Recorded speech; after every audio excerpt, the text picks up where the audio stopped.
Um, Thank you for the introduction, and hi everyone. It's a pleasure to be here. My name is Laura Warwick, and I am a Brazilian psychiatrist, as Isa told you, like a behavioral medicine specialist and a researcher, public health researcher at UMass Boston. Um, I wrote all of what Isa talked, but it's so weird to listen. So, but thank you again for the invitation. So, my intention today is not to be the only one speaking. My intention is to have an open conversation with you, with an exchange of information. And as Isa said, it's an informative seminar, like your workshop. So please, again, be aware of the need of talking with your primary care doctor in case you feel something, or to advise your students as well. Um, so feel free also to interrupt me at any point, if you have questions. As I told you, this is supposed to be something interactive. So if you have questions, comments, just go forward. You can interrupt me, or if you want to write in the chat, we can discuss later. I will be exposing some information for the next 20 minutes or so, and then next we also open for questions, and you can also do comments. I would love to hear about your experience with your students, and so on. So, and I don't know if Isa told you, but at the end we'll have like a test. I'm joking, there's no test. But also, you don't need to worry about writing, because I can provide the slides afterwards as well. Okay? So let's get started. So, as many of you know, the levels of mental health problems are increasing a lot, right? Especially among adolescents and young adults. And the pandemic has worsened that. The social isolation brought consequences to everyone's health, and a smaller or bigger scale, and everyone was affected. We are affected, our students were affected. And but however, one of the very nice gains from the pandemic was the awareness gain. People are more open to talk about mental health, right? And hence, I'm here talking with you about it. So, mental health problem is a broader term that includes like both mental health disorders and also symptoms of mental health disorders that might not be like closed as a diagnosis because it's not severe enough. And it's important also to notice that mental health disorders often occur in combination. So it's not uncommon for us to see in the practice a person that has anxiety to also develop depression, or a person that is depressed to also have some kind of substance use abuse, for example. And regarding the US health statistics, what the National Institute of Health presented data in 2020 that 52.9 millions of adults aged 18 or older had some kind of mental health disorder. That's huge. And so you guys can have an idea that represented like 21% of all the US adults, right? It's a big amount and worrying amount. And the prevalence was higher between women than versus men, like 10% more. And young adults aged between 18 and 55 were also had the most prevalence in the amount of mental health issues. And people that reported two or more races also have the number of mental health issues higher than the ones that reported being white. So data from the CDC shows that between 2020 and 2021, we had an increase of 6% of anxiety and depression. And we also had an increase of the number of prescriptions and the need for therapy according to self-reported data. And a national survey in the U.S. Reported that half of all mental health disorders begin at age 14 and three-quarters by age 24. That's very worrying, right? Because it's very young age. So what means that when a person is affected by that age, it can affect their education, it can affect their movement into adulthood, their key relationships, and establish of unhealthy habits such as alcohol or other drug use. And why is it getting worse, right? That's a question that we often ask ourselves. Why is it getting worse? And there are multiple reasons for that, of course. And some of the prevalent ones that I see in my practice, for example, are environmental. What means that it has a lot to be with the way this generation is being raised, right?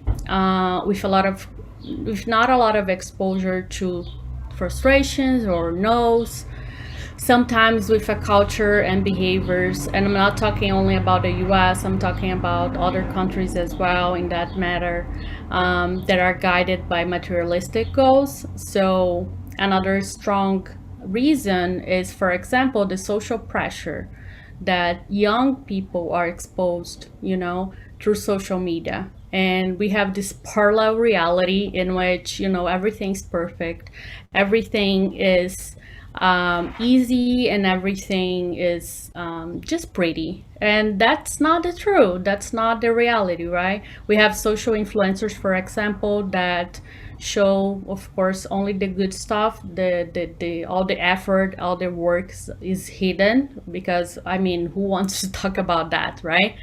So it's very important to notice that, I like to give the example. Not long ago, like my generation, I remember during med school I needed to go to library to Xerox like books and to do stuff, and this generation, they're not used to it. I don't know even if there is still Xerox, but it's just like everything is like this. You Google something, you have the information at your hand, so that means that you get used to have things very easily, and that's not reality of life. So that can be a complicated factor to why things are getting worse, right?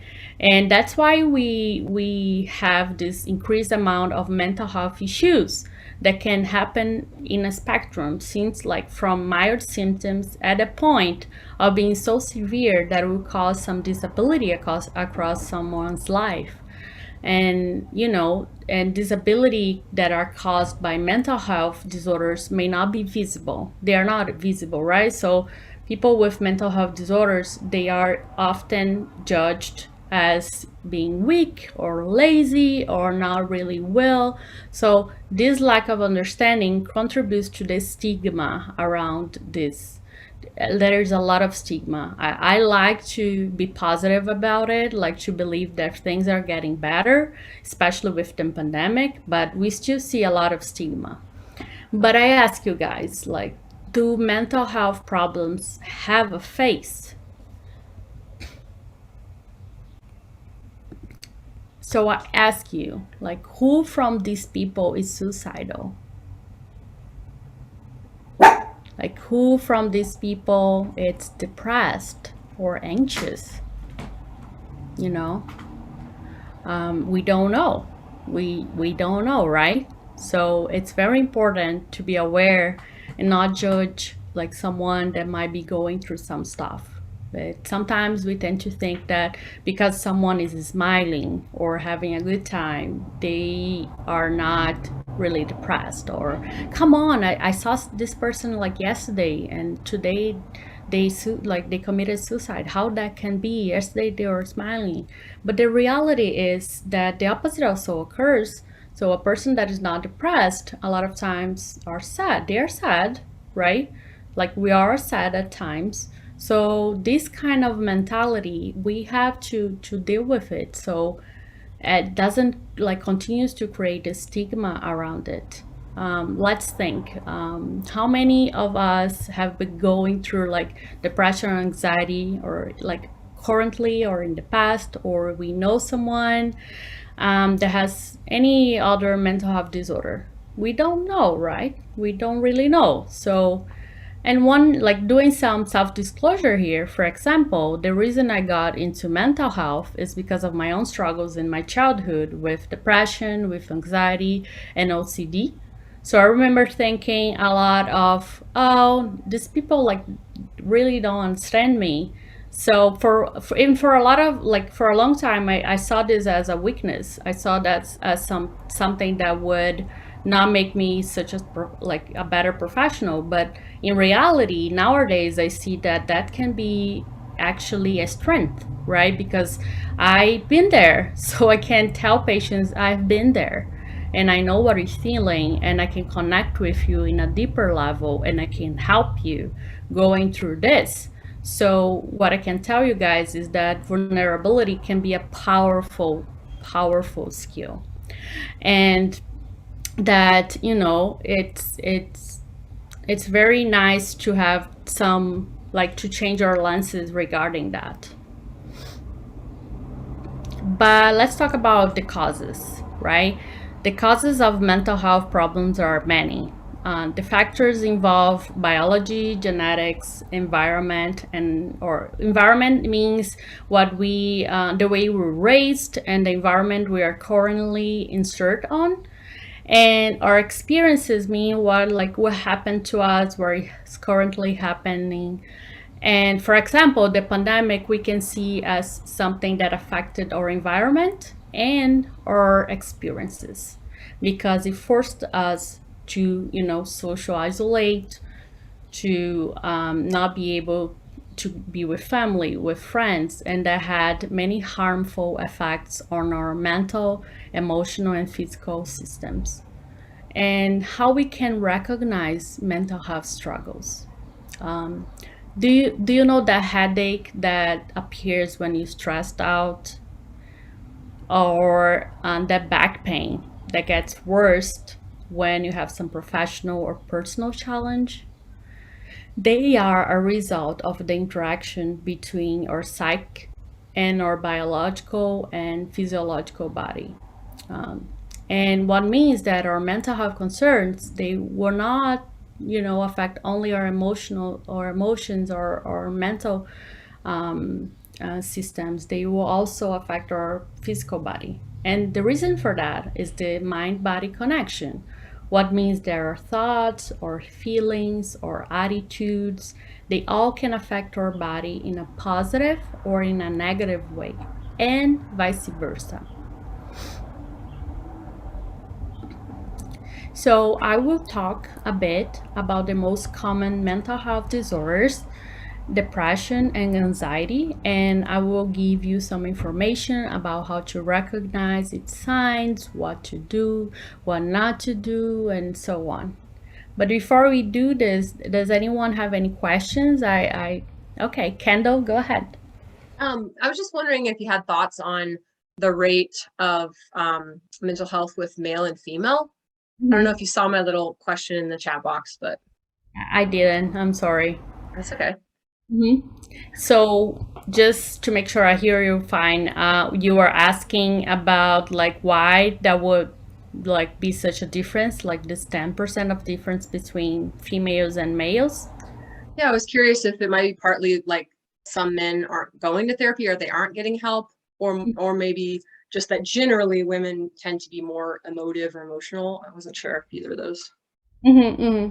Yeah, the study didn't like look for that specifically, but what I can tell your by my experience and by what I see in like practice is that, as you said, women tend to look for care more frequently. We tend to, you know, go to our primary care. We tend to get in touch with our feelings more frequently, so that definitely play a role. Also, I believe there's some under notification, like men, you know, our society is it's still very machista, so it's complicated to for men to stand and to recognize they're having mental health issues. It's hard, even for women. Like we don't even, can imagine for men. Mm-hmm. Thank you. You're welcome. So, depression. So, depression is a disorder that lasts for more than 6 months, and that affects a person's ability to work, to carry out like relationships, and just to function well. So, it's important to notice that have like it's a difference. There's a difference between depression and having depressive feelings. Sometimes people have depressive feelings, but it doesn't fit like diagnosis. So that doesn't mean that it's not something that needs to be addressed. It's just important to keep that in mind, though.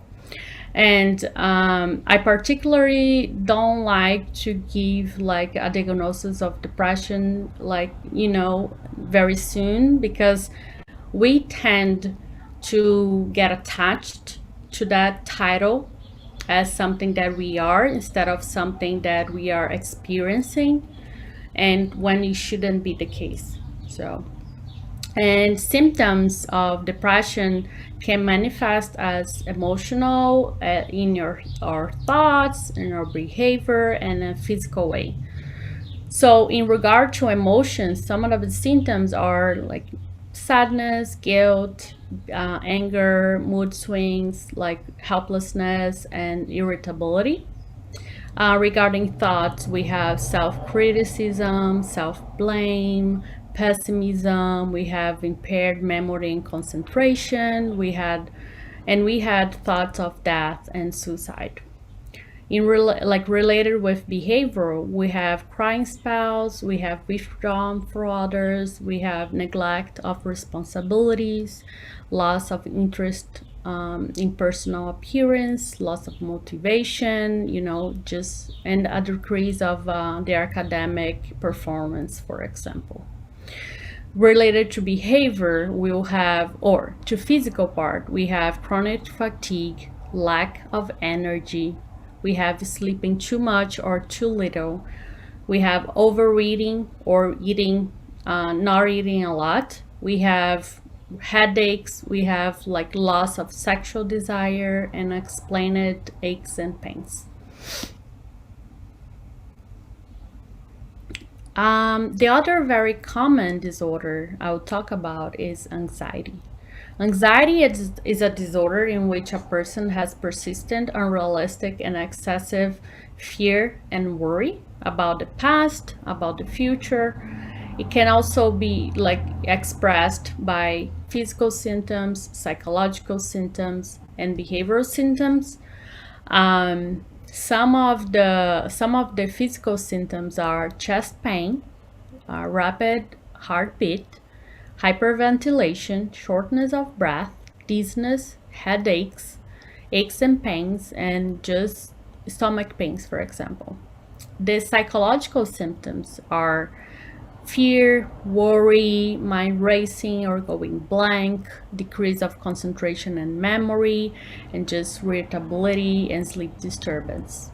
And some of the behavioral symptoms are avoidance of situations, obsessive or compulsive behaviors, distress in social situations, and phobic behaviors. As you guys can notice, a lot of the depressive anxiety feelings are similar, and they often occur together. Here, guys, I bring some of the warning signs of the struggling student that was provided actually from the institution. So, what are these signs, right? If you're like to recognize if your student is struggling, some of them are a poor worsening grades, missing late assignments, absences and tardiness, not engaging in classroom activities, social isolation, when the student appears tired or constantly is falling asleep in class, dramatic mood changes, anxiety, poor hygiene and appearance, and when the student appears to be under the influence of some substance. And a lot of people might ask, like, Is it preventable? And the answer is yes. You know, we can prevent mental health issues. There are a bunch of programs and campaigns that can help us with it. For example, there are campaigns to reduce the stigma of mental health disorders. Just like breaking the stigma, it's something that really helps. We also have like drug educational programs in schools. We can have resilience trainings, parenting skills trainings, and lifestyle changes, as for example, exercising or eating healthier, or practicing some type of, you know, meditation or something that will help you with your emotional, mental health.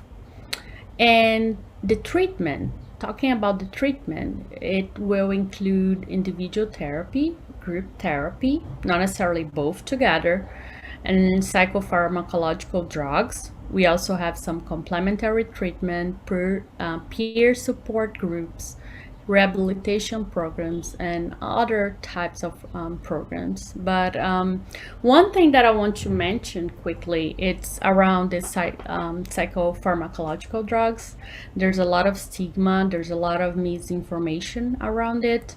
Like, a lot of people are very skeptical, they're very afraid of taking medication because they think that we'll get, you know, dependent on it, or they will have to use forever. And that's not true. I like to explain to my patients that the medication is like a band-aid. Like, let's say that you have a cut, right? And it's bleeding a lot, and you need to get to the hospital so you can do some suture. Before you do that, you need to stop the bleeding, isn't it? So the medication can be like this, can be like a band-aid that when you feel like very depressed and very anxious, sometimes people are in such severe situation that they can not even function for this, like the very common stuffs, like stuff as taking a shower or eating, or like very simple tasks. So sometimes the medication can do this service, like can help these people to have the minimal energy, the sparkle that is important, like they have to be able to look for help, to be able to look for therapy, to be able to look for group support, and other types of treatment. So it's important to, you know, like bring that to people, for them to understand that medication, when well managed, it won't, you know, create a dependence, and will actually be very important and helpful. Here we can ask ourselves, like, what can we do to help, right? Our students, for example, your students and yourselves. It's a hard question. It can be very unpredictable, but it can also be simple. Most of the time, if not always, people just want to be heard. They just want to be validated. They just want to be embraced. So a good mental health first aid plan of action for depression and anxiety are these actions that I put it here, like action A being assess the risk of suicide or harm. Action L, listen non-judgmentally. Action G, like to reassure and give information. Action E, to encourage appropriate professional help. And another action E, to encourage self-help and other support strategies. And you know, it's kind of our natural mode to try to, for example, cheer someone up, or to diminish the size of the problem, or to simply judge. We all have been there, right? But to be able to help not only your students but yourself, it's very important to incentivize a culture of safety, of trust, and of vulnerability. It's very you know, it's a great step to give the first step. So because a lot of times many people are going through some similar, and they can support one another, you know, being supportive of students that need extensions, for example, or being more compassionate about yourself. It became like a very, like a big struggle to be a professor in the pandemic times. So just acknowledging that, guys, like you're doing your best, and we are doing our best, and like just recognizing that and being more empathetic with yourself and our students really, really helps. So here there is some mental health crisis and response plan by the institution. And let's say that you identify that your student is in distress, right? So you will look for the warning signs, the change in behavior that I mentioned before in the other slide, and you will first connect with that student. So you express concern directly and honestly, and you like directly first assess if there's any risk of suicide or harm. You ask them directly, like, are you thinking about suicide? Are you thinking about harming yourself? The students is in imminent risk of harm, you will follow these steps. You will contact personal counselor immediately in this number and this extension. You call 911 for police or ambulance. You can also call LA County Psychiatry Mobile Response Team. But remember, it's very important to remember to stay with the student until help arrives.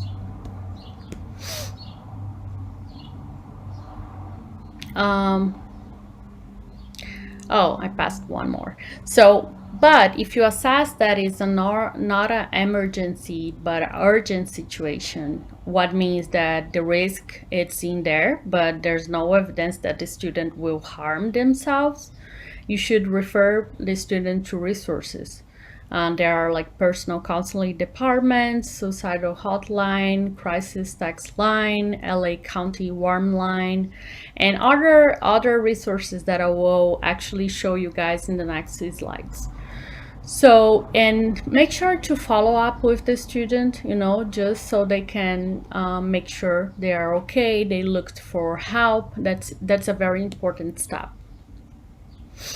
And also, I brought here some practical example, so we can think together and like to think how to say things actually, like in a more practical way. So let's say that you have been noticing that one of your students has been missing many assignments, has been absent, and worsening her grades. The times you saw her in class, you also noticed that she had some anxiety in her words and her behavior. So you decide to talk with that student. And then you will find, what should we do, right? So you find a safe and private space, and you will reassure to that student that they're not in trouble, because they probably think they're in trouble, right? So you can say something is, the reason I'm here to talk with you is about your well-being, not because you are in trouble. And next, you will tell them that you're concerned. For example, you say something as, I have noticed that you have been missing many assignments, you have been absent, and you are worsening your grades, so I'm concerned about you. And let's say that a student disclosures with you guys that she's dealing with, depression and anxiety. In that case, ask them directly after they just like tell you, and after you listen non-judgmentally, just ask them if they're suicidal or if they have suicidal thoughts. If the response is yes, then you can follow the guidelines that I just mentioned about emergency or urgent situation.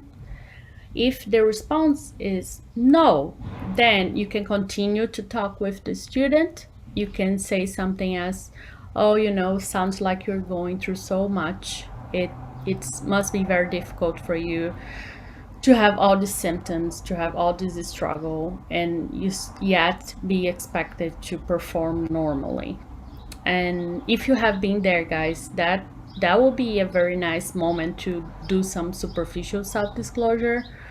That wouldn't be a problem. That would actually be nice, because would create connection and would help you like to have a sensation of belonging. So you can say something as I have been there, or I have friends or family members that are going through a similar situation. So I hear you. This struggle is real. Just make sure that in that moment it doesn't sound as an invalidation. I know sometimes people tend to say something as, "Yeah, everyone goes through that, so don't worry." And that's not the case. That's the case of trying to connect with the student. Say, "Look, I know what you feel because I felt this in the past, or I'm also going through some struggles," and that will create some connection that will probably, like be very good for both sides.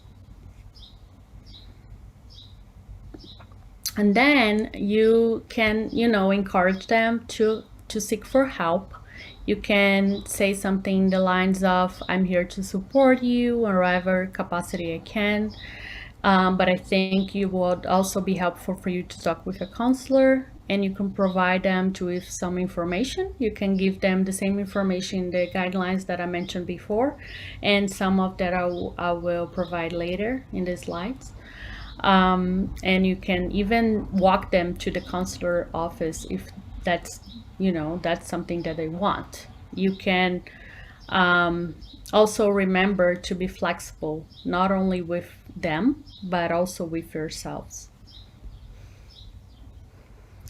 I also brought here some things that are like what not to say, right? Because sometimes we just mess up and we try to help, but it's not really helpful, and because they feel invalidating and they don't bring a lot of empathy to the scenario.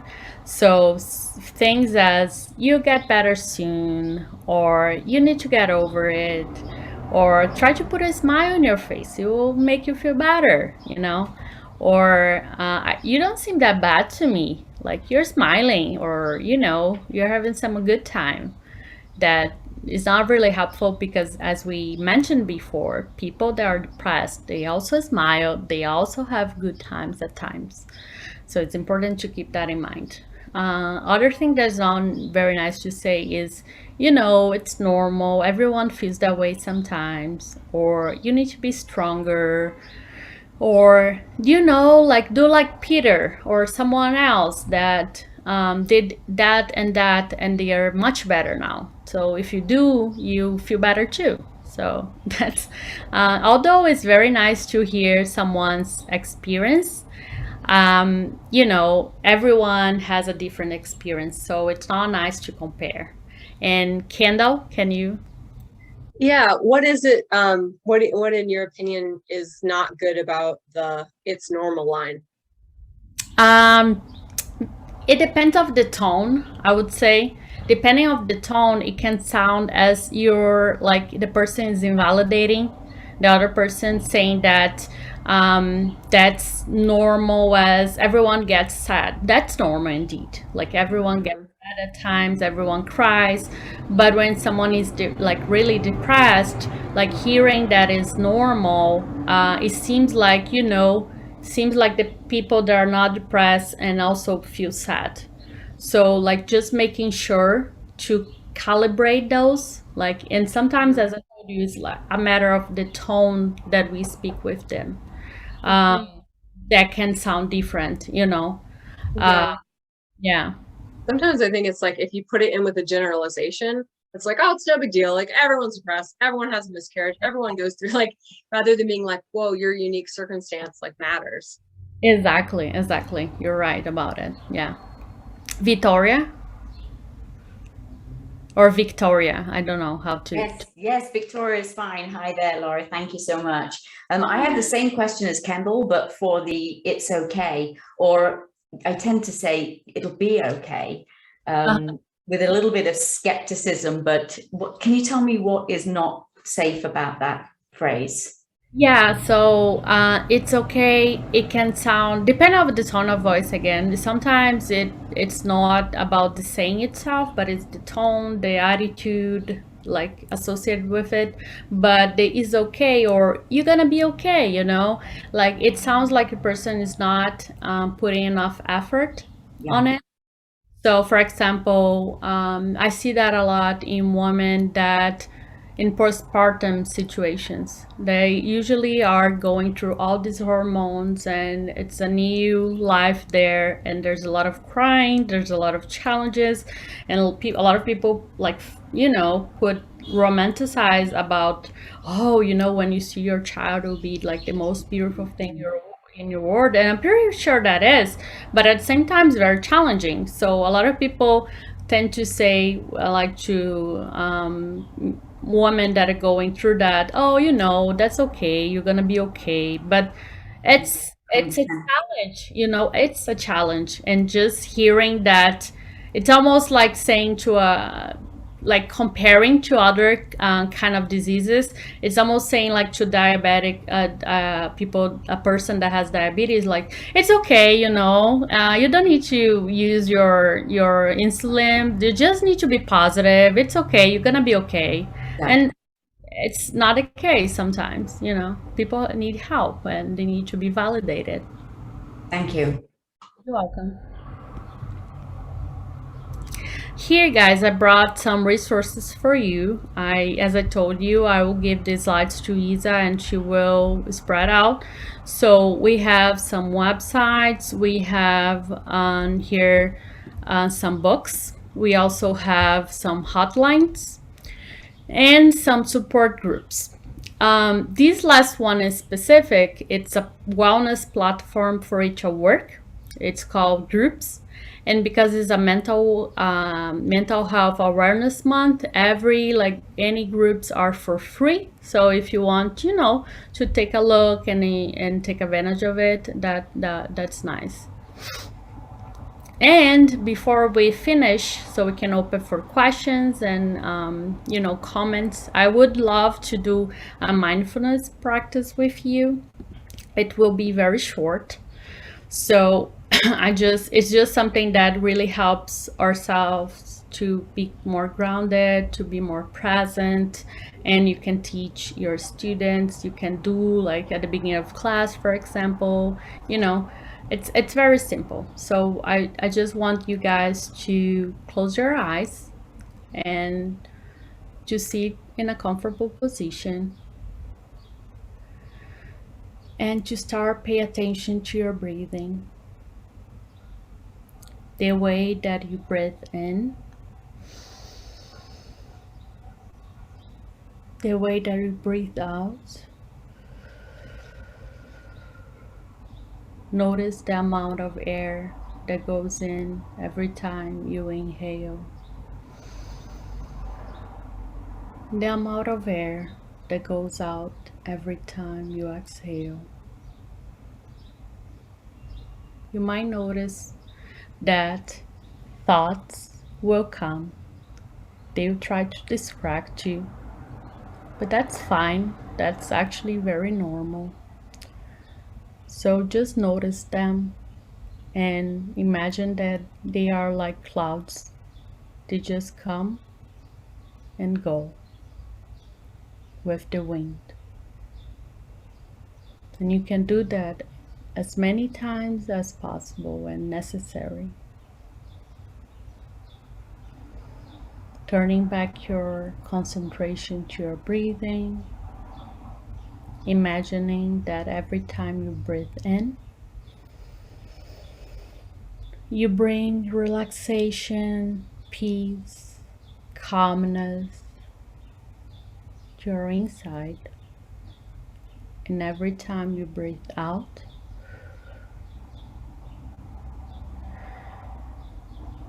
you take out of your body and your mind any stress, any negative emotions that might be there. And you feel more grounded, in contact with yourself. In this very simple exercise, I will count from 5 to 1, and you guys will just be present again. 5. Pay attention to your breathing. 4. 3, 2, open your eyes. Slowly open your eyes and just 1, be present. So that was what I wanted to talk with you guys. Thank you again for listening and to be engaging. And I would love to hear your questions. I would love to hear your experience with your students. So I will now stop sharing so we can all look each other. Thank you, Laura. Before opening the place, so we can actually open the floor to start asking questions. I know Gwen have like a couple of comments and questions. So Gwen, do you want to start? Because I know you start asking about the prevalence of the numbers that fit in with the cases. Do you want to mute yourself? Yes, thank you. I'm just trying to look for my questions because I don't remember what I asked. Dr. Warwick, firstly, thank you so much for all of your knowledge and presentation, your willingness to share this with us. It's really helpful. So I'm trying to figure out if this is something that is seen with students all over the United States, if it's seen internationally, or if this is particular to FIDM because we work with more creative students who are perhaps more open to their emotions and disclosing information. So I posted one question that said, many students say that they're struggling to get through the quarter due to mental health issues. Is this significantly occurring at other colleges and universities? And because from my experience, and I don't know if any other instructors share this, but it seems to be very pervasive that my students tell me they're struggling. And another question is, a student told me he was talking to an international student who began stereotyping Americans as, oh, they're all depressed, anxious, and unable to cope. And I was wondering if that is becoming a pervasive way that American students are being stereotyped, because that would also tell me whether or not this is like an epidemic problem that we need to help our students with. So regarding your first question, how do you pronounce her name again? Oh, Gwen's fine. Gwen? Okay, Gwen. It's very good questions. And the first one, I would say, I don't have the numbers, but I can say by my, own experience that like every country, everywhere, we are dealing with that kind of challenge. It's not only here. So it's very complicated that, the second question, like someone that is studying like international student kind of stereotypes the US students, because that's not really true. Everywhere people are struggling. I have a younger sister that is in high school and she's struggling, and all of her friends are struggling, and they are in Brazil. So, everywhere. It's very complicated. Sometimes people tend to focus in the United States, I think, because, it's a country that everyone talks about, and and also perhaps the culture sometimes guided by more materialistic goals can bring that awareness, but I don't believe that's a stereotype that is true. I think everywhere everyone is struggling, especially after the pandemic. Mm-hmm. Thank you, Dr. Warwick. Yeah, of course. Do you have any other question? I don't know if people put some. You can also type it. So Kendall is saying that the fast food lifestyle makes us depressed. Absolutely. There's that in America too, right? Yep. Just feedback. Your voice was so perfect for that meditation. It was so soothing, the tone of it and the timbre. I'm a certified yoga instructor, and so I actually do the meditations at the start of my classes. And when I first started doing it, it's that initial thing where the students are like, what's, but then afterwards I opened it up for them to share feedback. And I was amazed at how powerful that little moment of just be Yeah. This is, you're doing everything you need to do right now. No notes, no whatever. And this is where you're meant to be. And it gave them that opportunity that they may not have created for themselves in the chaos. So I think that that's a great idea and really a gift to our students. Yeah, that's so true, Kendall. And also another thing that sometimes I do when I'm with a group, it's asking them like to do a check-in, like how we're feeling right at this moment. Because sometimes we're not, like used to just like being aware of what are you feeling and what are you thinking. So like just being aware really helps. It might sound like, nah, I don't believe that, but it's really true and it really helps. So nice. Thank you for sharing that. I see Victoria. Hi there. Hi, Isabel. Nice to see you. I did a little bit of research on this when I was studying myself, and I did a paper on mental health and students and distance learning and things. And I actually came across a place called the MindSpot Clinic, that it's in Australia. And they'd had massive success with doing online, like a course that you could actually take, but you could have sort of like a backup a therapist, somebody to talk to, but you didn't have to. And I think because of that, it sort of lowered people's natural anxiety towards, speaking with somebody and lying down on a couch and telling them about their childhood and crying.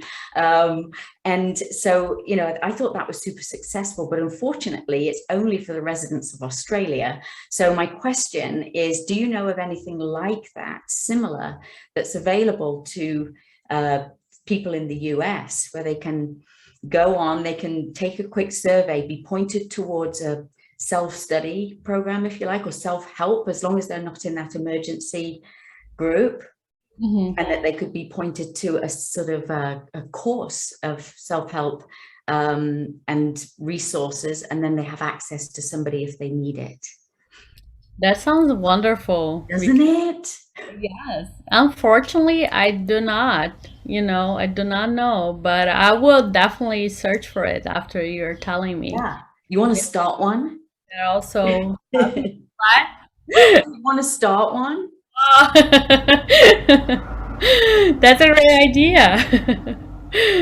Yeah, Thank you. that sounds very nice. Yeah.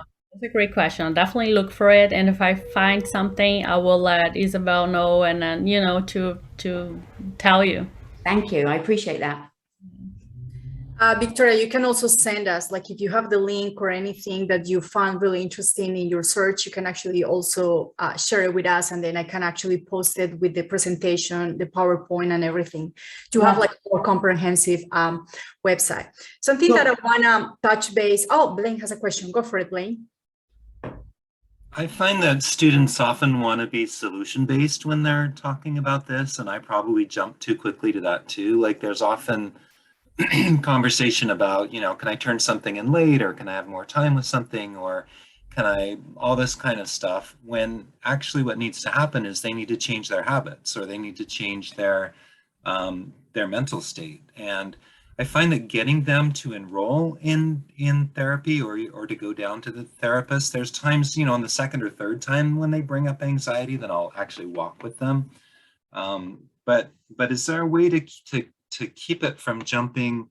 They'll make a confession, they're dealing with anxiety. I'll tell them that's something that I've felt too, or that I've done therapy for depression or something like that, and that there's no shame in it. I can help them find something, all of that.